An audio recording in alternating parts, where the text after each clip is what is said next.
I'm starting the timer, and here is your question.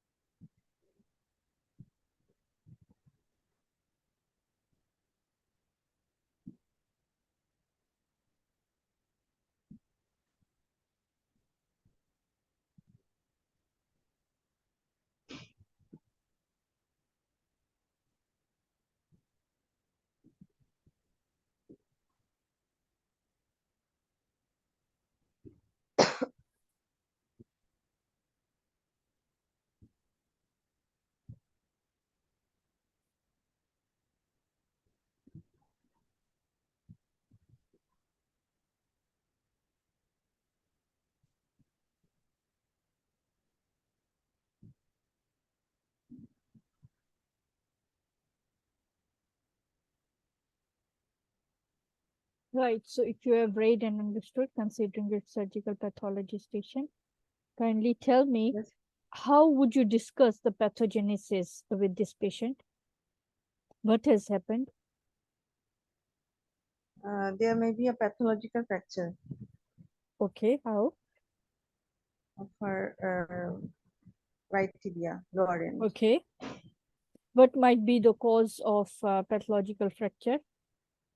This Commonly, does not belong to the same patient, but what you see in the image? there may be there is most Which view? it's kind of X-ray, plain X-ray Yes. of lower end of leg, lateral view maybe. Okay. And which side? Right or left?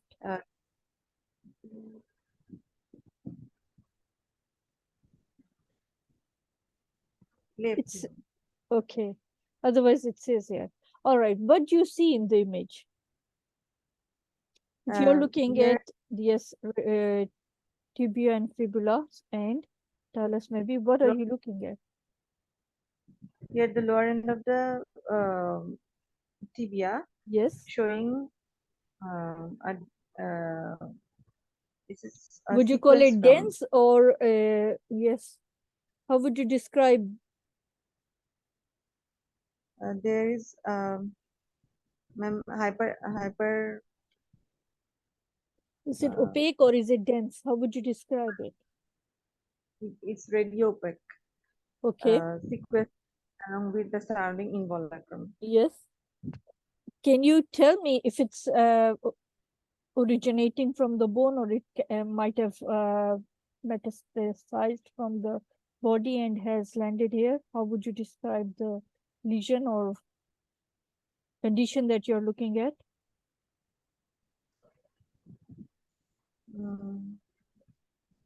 Ma'am, Okay, we'll come back to that later. Here you said a patient can have or could have had pathological fracture. What are the causes of pathological fracture, if you can tell me? neoplastic and non-neoplastic causes. Okay, very good. Neoplastic cause primary origin, Yes. for example, multiple or Yes. secondary metastasis from other Yes. primary sites. Yes. Non-neoplastic like osteoporosis, osteomalacia, osteomyelitis, Yes. bone cyst, Yes. imperfecta, Yes. or radiation. Yes. Okay. Or even if a patient, like last time we did, if a patient is taking corticosteroids for prolonged period of time, that can also lead to pathological fractures, and you have to be prepared for it. But this is like a patient is young, so the most common cause would be a primary bone tumor. What are the most common bone tumors that occur in youngsters? It may be most common primary bone tumor, Yes. osteosarcoma. Okay, can you tell me how the pathogenesis occurs? How the primary bone tumor what is the pathogenesis of the primary bone tumor? How does it occur, and then how does it spread? primary bone tumor, either according to the diagnosis or histopathology, uh, uh, it will be determined that the origin of the uh, tumor, like it may be osteoblast or chondroblast or osteoclast. Okay. In which layer of the bone, if I ask you, it arises? I mean, how does Uh, it grow? it grows along the Okay, what?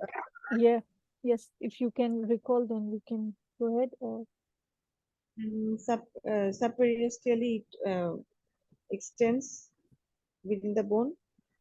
can you tell me the whole process? If you can tell me what happens in day one, what happens in day two, how it proceeds. Primary bone tumor. Yes, please. No, I don't Okay, know can you actually. tell me what you understand by the term involucrum? Involucrum, it is the What is, dead. yes, yes, It happens in case of chronic osteomyelitis. It okay, is the that gets separated. okay, Um, uh, Involucrum is the new bone formation from the surrounding periosteum around the dead bone. That is sequestrum. That okay. is called the involucrum. Can you tell me how the pus is formed and how it bursts out of the bone in case of patient suffering from osteomyelitis? Yes, ma'am. Pus initially is formed within the uh, metaphyseal within the growth plate via the metaphyseal loops of capillaries, and then it extends horizontally through the woven bone. Yes, It comes up to the subperiosteal space, and it causes periosteal elevation, yes, and then it enters into the diaphysis, yes. and in some cases, like in younger in children of less than 1 year, it may extend into the epiphysis and joint space also. How should the patient, just suppose this patient or any other patient who presents with pathological fracture should be managed? Sorry, ma'am. Can you A repeat, patient, please? a patient with pathological fracture, how would you manage the patient? In case of pathological fracture, I will first identify the cause of the pathological fracture and manage the cause. And the fracture should be managed um, first of all by splinting and elevation of the limb. And if it's infective cause, then IV antibiotics should be given for 4 to 6 weeks. Okay.